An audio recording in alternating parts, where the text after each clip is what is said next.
Salut à tous, j'espère que vous allez bien cette belle journée pour le Bitcoin et les crypto-monnaies parce que oui, on a eu des nouvelles très intéressantes et plutôt positives de l'inflation qui sont tombées aujourd'hui, donc le 15 janvier 2025 à 14h30 et qui ont permis de faire rebondir tout le marché. Donc aujourd'hui, on va aller voir cette nouvelle, on va aller voir quel impact ça peut avoir sur la fin du mois et sur le long terme. Bien entendu, on analysera Bitcoin pour voir ce qui est en train de se passer et identifier les prochaines zones d'intérêt. On parlera aussi d'Ethereum qui est venu chercher la zone d'intérêt que je vous ai présentée la semaine dernière et qui a bien rebondi dessus. Donc maintenant, on fera le point sur ce qui nous attend pour la suite. On parlera aussi du Total 3 parce qu'il y a des choses assez intéressantes à voir et de quelques altcoins.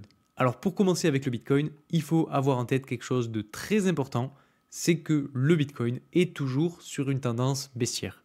Tant qu'on n'est pas venu chercher le plus haut sommet du 7 janvier, on ne peut pas considérer qu'on a cassé cette tendance baissière que j'ai tracée justement avec cette ligne blanche. Alors c'est vrai que pour l'instant on n'a que deux touches, mais bon, on est toujours sous les 100 000 dollars. On a quand même un canal latéral et une latéralisation plus ou moins depuis, on va dire, mi-décembre 2024 qui tout simplement se réalise petit à petit. Et donc le support que je vous ai matérialisé autour de 91 700 marche plutôt bien. Alors suite à la grosse cascade de liquidation qu'on a eue le 13 janvier 2025, on a bien ravalé toute la baisse. Vous voyez qu'ici, en fait, je pense qu'on a eu beaucoup de manipulation, on a eu de la peur, et c'est pour ça qu'on a eu une cascade de liquidation, parce que on est venu chercher en fait tous les stops de toutes les personnes qui s'étaient positionnées en long, et ensuite retournement de marché, et c'est pour ça qu'on a eu deux belles chandelles vertes par la suite. Alors la chandelle verte d'aujourd'hui est aussi due au fait qu'on a eu les nouvelles de l'inflation aux États-Unis. Donc quand on regarde le IPC annuel, on a eu des résultats qui étaient comme ceux attendus. Donc c'est-à-dire qu'on a eu une augmentation de l'inflation et ça c'est un petit peu ce qu'on avait vu justement avec Truflation. Pour ceux qui suivent les vidéos, je vous l'avais déjà présenté, donc vous le savez, on avait donc une inflation qui était bien remontée et donc c'est pour ça qu'on s'attendait justement à avoir cette évolution. Alors là, actuellement, on est à 2,99, donc on est juste en dessous des 3 et vous voyez qu'on a justement une petite descente de l'inflation. Alors là, c'est vrai qu'on pourrait se dire qu'on est très haut, mais si on prend le max, vous voyez que justement, on est quand même assez bas et donc c'est assez intéressant, notamment pour les taux d'intérêt. Et en fait, ce qui est en train de se passer, je pense, c'est que justement, avec ces nouvelles-là de l'inflation, comme c'est vachement corrélé entre l'inflation et les taux d'intérêt, eh bien, les gens, en tout cas le marché, est en train de pricer le fait qu'on ait potentiellement une nouvelle baisse des taux plutôt que prévu. Donc finalement, c'est quand même une bonne nouvelle pour le marché des crypto-monnaies, pour tous les actifs à risque. Et en plus de ça, donc justement avec l'arrivée de Donald Trump, on voit qu'il y a quand même une volonté de justement favoriser les actifs plus à risque avec justement le S&P 500, le Nasdaq ou même les crypto-monnaies. Donc c'est plutôt positif et c'est une bonne chose pour nous, investisseurs en crypto-monnaie. Mais ce qu'il faut quand même voir sur Bitcoin, c'est, comme je vous le disais tout à l'heure, qu'on n'est pas venu casser la tendance haussière. Alors on a encore un petit peu de temps, honnêtement je pense que on pourrait potentiellement casser les 100 000 dollars aujourd'hui ou peut-être pourquoi pas dans la fin de la semaine. Et donc ce sera un niveau clé parce que ce sera le croisement entre le niveau de support et la tendance baissière. Donc on va avoir quelque chose de décisif à ce moment-là. Et deuxième chose à voir, c'est que sur le RSI, on vient de revenir chercher une nouvelle fois la tendance baissière que j'avais tracée donc juste ici. Et là aussi, c'est très très important puisque souvenez-vous, la dernière fois qu'on est venu chercher la tendance baissière juste ici avec le RSI, on a eu de la correction sur le prix. Et donc c'est exactement ce qui s'est passé aussi la dernière fois. Ici, quand on a eu notre sommet, on a eu ensuite une correction. Donc encore une fois, attention parce qu'on peut être sur un joli piège, c'est-à-dire que on a des bonnes nouvelles, le marché est en train de pricer une baisse des taux, et finalement, on casse les 100 000 dollars, on liquide tous les derniers shorts, et on repart à la baisse, chercher le niveau de support autour de 91 700. Ça peut être un scénario qui est assez probable, et donc on aurait une fausse cassure justement de la tendance baissière pour réintégrer le canal latéral. Et ça, c'est vraiment un scénario qu'il faut avoir en tête, surtout que, en fait, ce qu'il faut regarder, si on met donc les imbalances, on peut voir qu'il nous en reste un qui est pas trop mal juste ici, entre 103 000 et 105 000. Donc on pourrait même aller un petit peu plus loin, c'est-à-dire chercher tous les stops de ceux qui sont positionnés en short, corriger à nouveau, et donc soit réintégrer le canal latéral, soit faire un rebond sur donc l'ancien niveau de résistance des 100 000 dollars pour pourquoi pas continuer d'évoluer à la hausse. Et donc en parlant de ces gaps, vous savez très bien qu'on a encore des gaps qui sont situés juste ici, et donc c'est un des scénarios dont je vous ai déjà parlé, qui est un scénario plutôt baissier, et qui, si justement le prix du Bitcoin se fait rejeter par la tendance baissière, eh bien pourrait être touché. Donc si on n'arrive pas à se faire supporter par le niveau de support autour de 92 000 $, eh bien là, il faudra s'attendre à aller chercher ce type de niveau-là. Dans tous les cas, je ne vais pas retourner sur cette analyse-là parce que je vous en ai déjà parlé lors de ma précédente vidéo. Donc si ça vous intéresse, je vous la mets en haut à droite et en description pour que vous puissiez aller voir. Mais en tout cas, ce que je veux vraiment que vous puissiez avoir en tête, c'est qu'on va être sur un niveau clé avec un RSI qui est sur la tendance baissière, un prix qui arrive sur un croisement très important entre une tendance baissière et une résistance, et surtout le fameux niveau symbolique des 100 000 $. Donc finalement, si on essaye un petit peu de tracer nos zones d'intérêt et qu'on se base sur du un petit peu plus court terme, si on regarde les Fibonacci et qu'on trace donc du point haut au point bas, on peut voir qu'on a finalement une zone d'intérêt qui est assez importante entre ces deux niveaux, puisque donc on sera arrivé sur les 0,618 de Fibonacci, et en plus de ça, on a notre fameux gap qu'on n'est pas allé chercher, et donc on pourrait avoir un prix qui justement arrive dans ces zones-là, je vais mettre ça en vert, pour ensuite, comme je vous le disais, soit corriger pour venir retester la tendance baissière, soit repartir complètement dans le canal et aller chercher le niveau de support. Après, honnêtement, je vous avoue que ça m'irait très bien si on arrive à combler ce gap et à continuer encore plus haut. Parce que là, honnêtement, ce serait magnifique. On ferait pourquoi pas même un nouvel ATH. Mais bon, honnêtement, je me méfie quand même parce qu'on va avoir l'investiture de Donald Trump dans quelques jours. Donc, il risque d'avoir de la volatilité et potentiellement pas partir en ligne droite directement. Donc ça, ce serait sur du plus court terme. Donc pour l'instant, je vais laisser ce petit rectangle blanc. Ensuite, je voulais quand même vous parler du dollar parce que ça fait longtemps qu'on n'en a pas parlé et je voulais vous montrer ça donc sur un intervalle hebdomadaire. Alors voilà, ce qu'il faut voir donc sur le dollar, c'est qu'en fait on a cassé la résistance qu'on avait juste ici et vous voyez, on avait un dollar qui était venu flirter avec, qui s'était fait rejeter, qui était allé chercher le support et qui avait bien rebondi dessus. Et donc honnêtement, je pense que là, on risque d'avoir un retournement, alors soit maintenant, soit dans quelques jours, pour avoir une correction du dollar. Et alors pourquoi je dis ça? Eh bien, tout simplement parce que sur le RSI, on vient d'arriver dans des zones de surachat et qu'on a quand même pas mal de signaux en faveur des actifs plus risqués.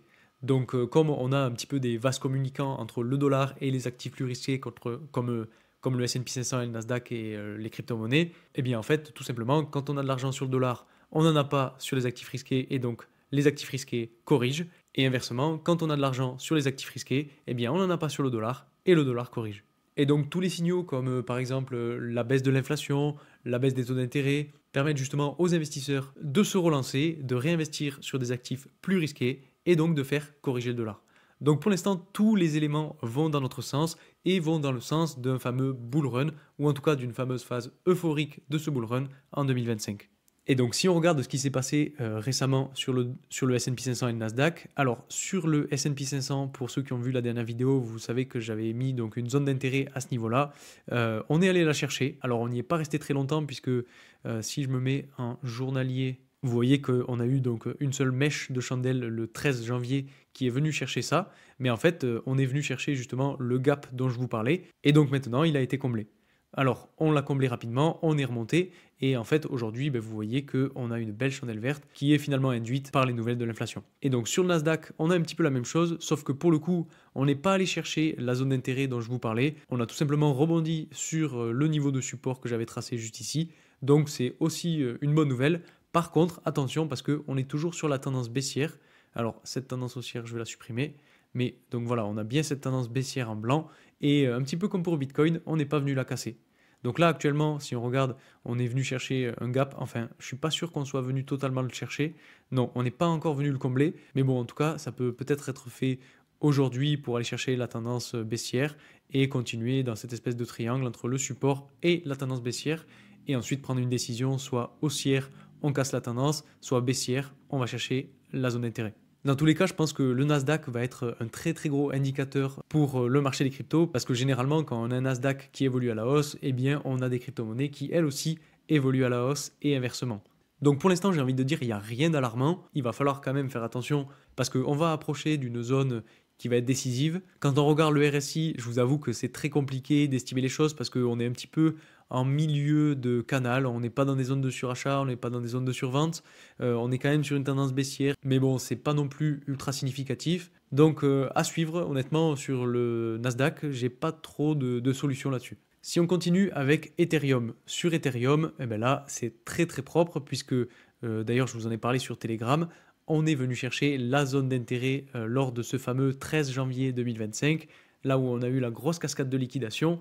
Et donc, on est même allé chercher la poche qu'on avait donc juste ici et quasiment le niveau de support. Donc là, j'ai envie de dire, toutes les planètes étaient alignées, on avait de très belles choses et c'est un petit peu pour ça aussi que je voulais partager sur Telegram pour montrer que justement l'analyse technique, c'est pas du vent et que finalement, des fois, ça a quand même du bon et ça aide à se positionner. Enfin bref, dans tous les cas, ce qui s'est passé, c'est qu'on a bien ravalé toute la correction. Pour l'instant, on est sur du 15% d'évolution à la hausse et on a un très très gros gap juste ici entre 3400 et 3600 qu'on n'est pas allé chercher.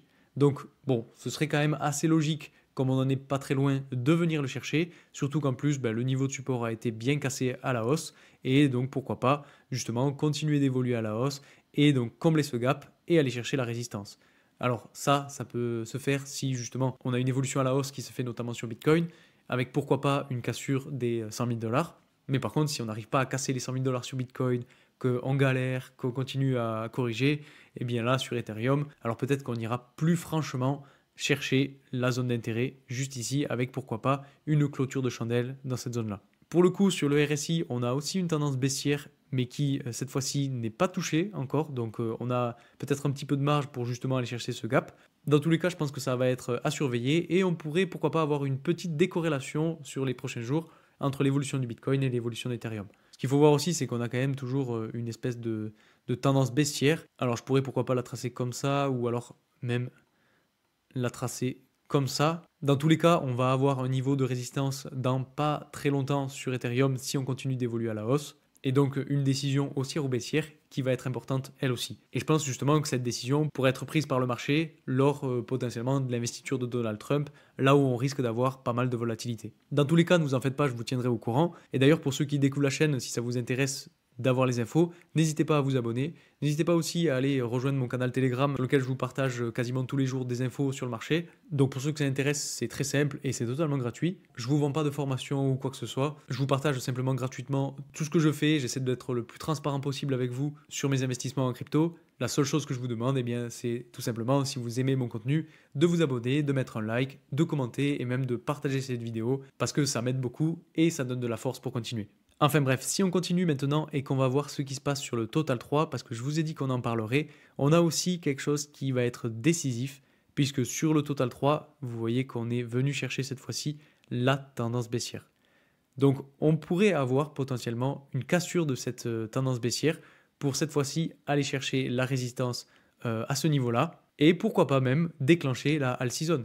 Parce que là, on est simplement en train de créer un pattern en drapeau haussier avec un gros support à ce niveau-là, une tendance baissière et un mât qu'on pourrait avoir juste ici. Alors, je vais le passer en vert.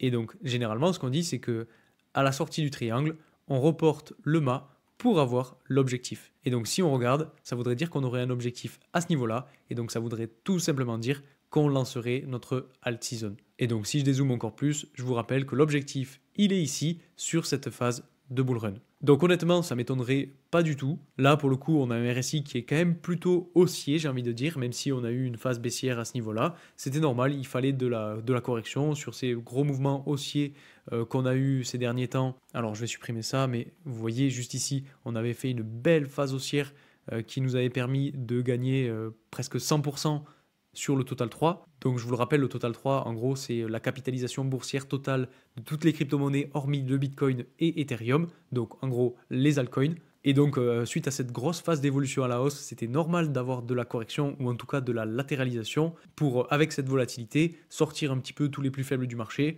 permettre aux autres de réaccumuler, de réinvestir sur des altcoins de qualité, faire peur un petit peu aux nouveaux parce que c'est normal, il faut se former, il faut perdre de l'argent pour ensuite ne plus faire les mêmes erreurs et pouvoir repartir sereinement avec potentiellement une seconde phase et donc une all season qui s'enclenche. Et donc pour continuer sur les altcoins, je vous en avais parlé de quelques-uns sur ma dernière vidéo et donc j'avais tracé quelques zones d'intérêt, notamment sur Atom, sur Matic. Et quand on regarde ce qui s'est passé, alors on voit qu'on est quasiment venu chercher justement cette fameuse zone d'intérêt, mais que pour le coup, on n'est pas venu travailler sous le plus bas qu'on avait donc juste ici autour du 20 décembre. Donc on n'est pas allé chercher les derniers stops. Et honnêtement, moi, ça me dérange un petit peu, je vous avoue.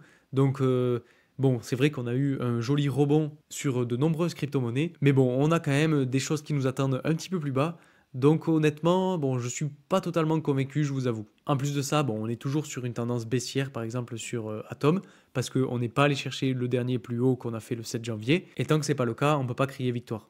Alors oui, on a une poche un petit peu comme pour Bitcoin qui nous attend juste ici, donc cette fois-ci entre 6,8 et à peu près 7,2, mais pour le coup, ça m'étonnerait pas qu'on ait ce type de scénario, qu'on aille chercher justement ce niveau-là, en tout cas ce gap, et qu'ensuite on continue de corriger, on reparte un petit peu plus bas, chercher cette zone-là. Donc bon, pour l'instant, j'ai envie de dire tout va bien parce qu'on a quand même un support qui tient le coup, donc c'est plutôt pas mal.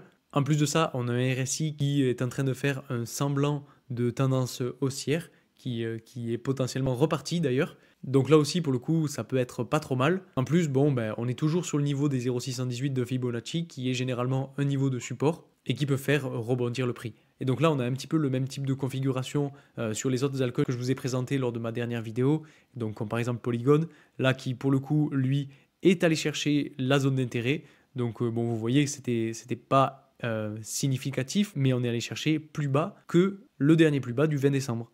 Donc ça veut potentiellement dire que justement on est allé chercher les derniers stops qui étaient haussiers et qui s'étaient positionnés juste sous ce dernier plus bas du 20 décembre et pour ensuite repartir à la hausse. Mais bon, pour le coup là c'est pareil, on ne peut pas crier victoire parce que on n'est pas venu casser le plus haut, donc cette fois-ci du 6 janvier, et qu'on est toujours sur une tendance baissière. Un autre altcoin qui est quand même assez intéressant et dont je voulais vous parler, c'est Algo. Parce que sur Algorand, pour le coup, on est venu chercher les anciens plus hauts. Donc on n'est plus finalement sur une tendance baissière, mais on est sur une tendance qui est repartie à la hausse. Donc vous voyez que j'avais tracé cette tendance-là, et pour ceux qui suivent la chaîne, vous l'avez sûrement en tête.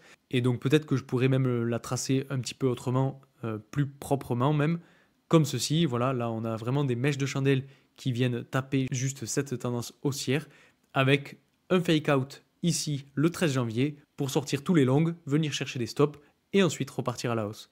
Et donc là, on est quand même sur une tendance haussière, donc c'est assez bon signe, j'ai envie de dire. Et pour le coup, la prochaine target, c'est les 0,48. Sur DOT, on a la même chose que sur Atom et Matic. ADA et AVAX, c'est la même chose. Et peut-être que justement, ce qui est en train de se passer sur Algo pourrait tout simplement se passer sur ces gros altcoins dont on vient de parler, comme Matic, Atom, ADA ou même Avalanche. Enfin bref, on n'avait quand même pas le même type de configuration, donc il va falloir faire attention, parce que sur Algo, on était quand même sur une tendance haussière que j'avais tracée justement, et sur les autres altcoins dont on vient de parler, comme Atom, Matic ou Avax, on était plus sur un niveau de support autour des 0,618 de Fibonacci. Donc c'est pas forcément le même type de configuration, mais bon, quand on a des altcoins comme ces derniers qui sont assez capitalisés, bon, généralement, ils suivent plus ou moins le même type de courbe d'évolution. Ah oui, et puis aussi, je vous avais fait une petite analyse que j'ai hésité à vous partager. Alors là, c'est pareil, vous allez me parler du XRP. Le XRP, on en parlera un petit peu plus tard, et c'est quelque chose que je vous ai partagé sur Telegram. Mais j'ai hésité très très fort à vous partager aussi ce petit schéma donc sur HBAR, sur Hedera. Et en fait, bon, je vous le présente aujourd'hui, mais c'est peut-être un petit peu tard.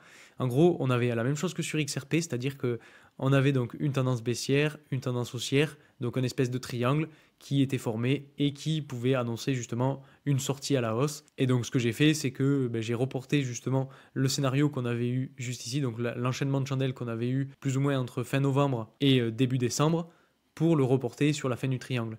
Donc pour l'instant, ça se passe bien, on va dire. Il y a une chandelle verte d'aujourd'hui qui a cassé à la hausse le triangle. Mais bon, il va falloir quand même faire attention parce qu'on pourrait pourquoi pas être sur une espèce d'enchaînement entre accumulation, manipulation, on casse le dernier plus haut, on réintègre et on corrige. Et si on corrige, tout simplement, on viendrait pourquoi pas chercher la zone d'intérêt que j'ai positionnée juste ici et pour laquelle j'avais mis donc une flèche rouge qui aurait pu être le scénario baissier si on venait casser à la baisse le triangle et donc la tendance haussière. Donc je vais le laisser comme ça pour l'instant, et justement en parlant du XRP, je voulais vous en parler aussi aujourd'hui parce que j'avais fait quasiment la même chose, c'est-à-dire que j'avais tracé le triangle qui était en train de se former, et j'avais reporté donc tout simplement les différentes chandelles qu'on avait eues juste avant le triangle pour les mettre à la sortie. Et donc pour l'instant, le scénario se passe à merveille, j'ai envie de dire. Il me semble que je vous en ai parlé quand on est sorti justement du triangle autour du 10-11 janvier. Et bon, pour l'instant, on est quand même en positif.